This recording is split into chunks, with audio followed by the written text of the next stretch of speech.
this video, I'm going to show you how to make these really easy velvet pumpkins. So stay tuned and I'll show you how to do it. Hey y'all, let's get started. So we are making these awesome little velvet, as my little boy calls it, pumpkins. These little velvet pumpkins. And you don't have to use the moss on top like I did. You can use whatever you want to, like artificial leaves, whatever you want to decorate yours. I like the way that this looks, so I'm using the moss. But anyway, you're going to need some fabric. I got this really pretty velvet fabric at Joann's. It is $15 a yard, and I got 3 different colors. Now, if you don't want to try to track this stuff down, or if you don't want to spend that much money on fabric, you can go to thrift stores like Goodwill. Look in the clothing section, like the little girls' clothing, and a lot of times you can find dresses where the skirt is made out of this material. Look for throw pillows, stuff like that. Just look around for any kind of fabric like this that you can find. But anyway, you're going to need that, and you're going to need something to put in the bottom to weigh it down. I am using dried red beans. Now, I know a lot of people, like with the rice snowmen that I made, oh my God, you're going to get bugs and all that. I have snowmen with rice in them that are years old, and what I do is, when everything is said and done, I'm ready to pack it away, put it in a large Ziploc bag, then put that into a plastic container, snap the lid down. I have never had an issue.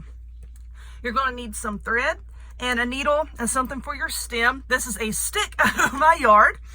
You're going to need, like I said, the moss, if you want to put that on top. And then you're also going to need some polyester fiber fill, which came out of a sofa that I got rid of not too long ago. So, recycle, reuse, whatever you can do. But anyway, what you want to do for your pumpkin is lay your fabric with the velvety side down, and then you can either freehand a circle, or you can use, like I did, use a dinner plate and just put it down and trace around it and then cut out the circle. Whatever you want to use to get a circular shape. Then you're going to take your thread, and I tied a knot here a few inches from the end, just so I won't accidentally pull the thread all the way through and then get mad at myself when I get all the way back around to the other side. But you're going to start about 1/4 of an inch from the edge, so that when you start to gather it, your thread won't rip through the side. Let me try to zoom in here. Hello. We're just going to be doing a running stitch all the way around the edge of your fabric here. See, this is the back side. You're going to take your needle and just go into your fabric like that. Go over a little bit. I'm trying to do, this is harder to do on camera. Just go over a little bit. I got glue on my hand. And go straight through, turn it like that. My arms are extended here. It is harder to do on camera than it looks. All right, then just go all the way around like that. Then in, then go over, and then come back out. Over, in, over, out, over, in, over, out. Just a long running stitch. And let me pull the thread through. See, as you can see, like that. And then when you hold your thread and pull your fabric, it all gathers up like that. So I'm going to do a few more, trying to get everything is situated here. Yep, just go in, go over a little bit, and back up, over, back up, over, and back up. This goes so much faster when I can hold it in my lap and do it. And just pull it through like that. And then, like I said, I have a knot at the end of my thread, so I'm just going to pull it like that and just kind of gather it just a little bit, so that I have a lot of thread over here to work with. But I'm going to do that all the way around. And then when I get back over here to this other little piece of thread, the tail sticking out here, we'll come back and I'll show you what else to do. Hold on just a minute. Alrighty, I have made my way all the way back to the end here, and now we can proceed to make our pumpkin. Or if you want to, you can flip it upside down and make yourself a really floppy, fabulous hat. Whatever you want to do with it. That would be kind of silly looking. Okay, so what I'm going to do is just take both ends of the thread, just really carefully, and just kind of gather it up a little bit. Oh lordy, I didn't realize I got a spot of glue on it. Just gather it up a little bit so you have kind of a smallish opening. And now I'm going to take some of these beans and just drop it down in there. Why am I putting beans in here? Because they add weight, and they're tiny and small, and you know, you can just maneuver them and squish them and form them.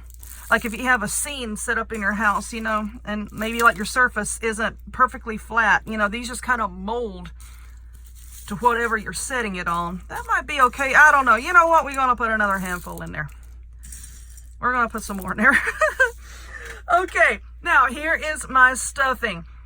And like I've mentioned in other videos before, when you're making dolls or anything that is stuffed, don't just grab a handful of stuffing and stick it in there, because it's going to be lumpy and not look very nice. You know, my mother and my grandmother were doll makers, and they taught me you take just tiny, tiny little bits at a time and fluff, fluff, fluff, just like that.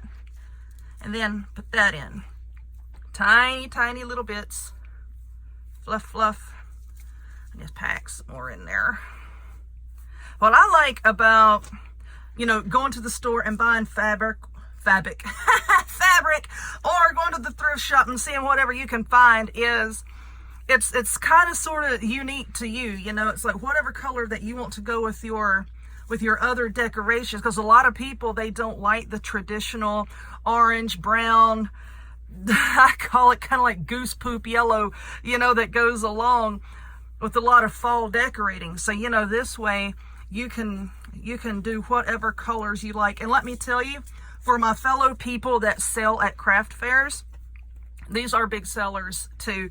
Like last year I did, you know, when the like the buffalo check plaid, you know, was really big. I made pumpkins out of that stuff, you know, and they sell really, really quickly. And I know somebody's going to ask, well, how much did you sell them for? You know, I don't know how big you're going to make yours. I don't know how much your fabric costs. I don't know, you know, everything that's going to go into yours. But the way that I figured out for the fabric is just take however much you have, make all your pumpkins, take the cost of your fabric, and then divide that by the amount of pumpkins you got out of it. And, you know, that kind of gives you a rough idea. Okay. So now let's kind of close this up. I'm going to cut the thread so I can take my needle and lay it over here without stabbing myself. All right, so now I'm just going to tie a knot and gently just work it down. Okay, and you see I left a little bitty hole there? I'm leaving that there so that I can get the stem in there without having to fight with it. Okay, pull that, and there we go. Alrighty, let's see. I'm just going to, okay, and I don't want it, for me, I don't want it all the way too tight at the top, because then it gives it kind of a, it won't lay right. I don't think I'm saying this correctly, but for me, it won't lay right. So you gather yours up however as tight as you want it to be. Okay, now for the stem, my little boy went and picked some out for me. He really likes doing stuff like that. I'm just sticking some hot glue down in there. Just gonna stick the stem in, and then I'm going to put my moss around it. Like I said, you don't have to do this. You can put whatever you want to there. But I like the moss. I like the way it looks. So let's pull some out of this bag. I'm just going to pile it all up around it. And just kind of shape it. See, I want that top to kind of be flat. I don't want it like pulled really, really tightly, because then it's going to look more round and you're not going to get that flat shape. Okay, let's see. There we go. Let's kind of press it down flat. Alrighty. I think that one is done. And then let your glue harden up, dry, whatever you want to call it. And then just kind of work with your stuffing and your beans or whatever you use for your filling. Just work with it until it sits the way that you want it to sit. I'm really digging this purple. So there is the purple one. Here's the pink one. And then here is this gold one. And I thought that they would be really, really cute, you know, different colors to make for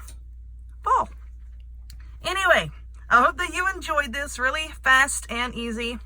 If you would, please give this video a thumbs up. Click subscribe. Check me out on other forms of social media, links to all of which will be in the description box down below. And I hope to see y'all next time. Bye.